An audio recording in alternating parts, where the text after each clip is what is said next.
In terms of settlement, again, you know the programs we have, the village cluster programs, which did not get a lot of attention by national government. If national government could have come earlier, we couldn't have experienced this mess, this big mess of people still being affected by the flooding. But as I've said, people also have been looking so much at River Tana as the problem. But the problem in Tana River is not the river. The problem is that Tana River is a lowland county. So floods come from all directions.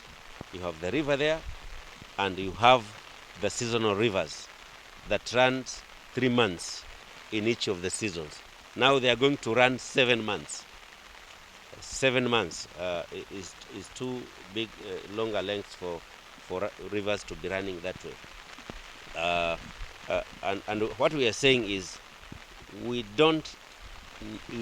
need not demonize flooding of River Tana. And I want to emphasize, we don't need to demonize flooding of River Tana. River Tana must flood. River Tana must blow its banks, because that is the only way restoration of the ecosystem can happen. Without restoration, then livelihoods will collapse. So those demonizing River Tana think that they need to do canals upstream to reduce flooding in River Tana. They are making a big mistake. What we should do is to do dams in the hinterland, to harvest the surface water, connect them with canals, and irrigate the whole of that hinterland, convert Tana into the basket they are imagining. We have been working with different organizations to harvest water. Part of the challenge you have seen is the collapse of dams, because dams are breaking down because water is too much, and because the designs did not accommodate outlets. Now, like the dam in Gururi is already broken down. The one in Kesi, Lakole, Koticha, all of them now. We are expecting Handampia the same. We've looked at the one in Mkomani, a bit affected. But we have a plan to harvest water into dams so that it can be used for feedlots and for agriculture and the rest of the programs. So we have, even in terms of the surface water for Hola Town, we are trying now to divert the water from the flowing into the river and doing a canal all the way to Baomo, so that we offload that water that way and again can be used for agriculture. But you see, those are programs that are a bit long term, and what we are calling for is the partnership. We are here with engineers and we've been planning NIB, Kura, because the infrastructure has to be coordinated. So the road infrastructure with the canals, with dams, with whatever, all those partners, now we are working together to ensure that it becomes a success. I wish these programs could have taken shape faster before the El Nino. We were targeting the December, these rains, but unfortunately it came earlier before we could finish.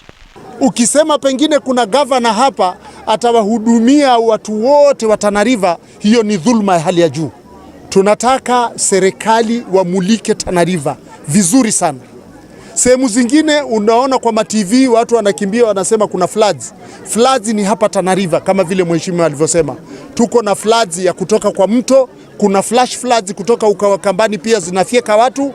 Kwa hivyo shida yote iko Tana River, na tunataka serikali imulike Tana River kama vile iwezekanavyo ili kuokoa hii jamii ambao kwa wanaona hivi saa hizi. Kwa hivyo tunaambia serikali wapatie attention Tana River. Kama walikuwa wanafikiria hakuna floods, leo ile shamba ya Tarda imeenda na maji. Ile rais ameanzisha.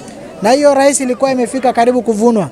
Sasa wameona hiyo athari ya hiyo floods. Tunataka watu wote ambao wako chini ya maji wahame juu, tuko na ardhi ya kutosha, waishi maisha ya kudumu.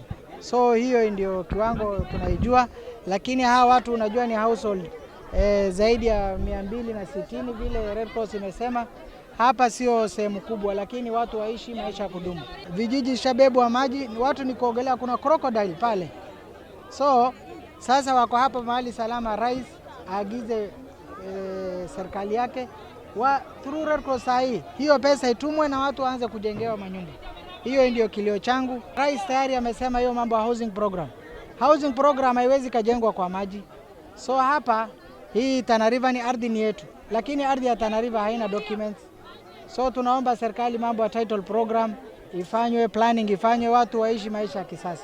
Watu wetu as we speak wako katika shida sana. Hakuna mji ambao umesalimika. Mashamba yao, vyakula ambavyo wamepanda, ambavyo wangevuna mahindi, wangevuna aina nyingi sana vyakula, vimeweza kuenda na maji. Sijui ni shida gani iko nayo serikali kuu, kwa sababu kule kuna Mheshimiwa Ruto na ninajua ya kwamba alikuwa ni msikivu sana, ni mtu anasikia kilio ya wananchi, lakini cha kustajabisha mpaka saa hizi sijui tatizo iko wapi. Mandege wako nazo, kila aina ya vifaa vya kuwafikia hao watu wako nayo, lakini hawajafikiwa.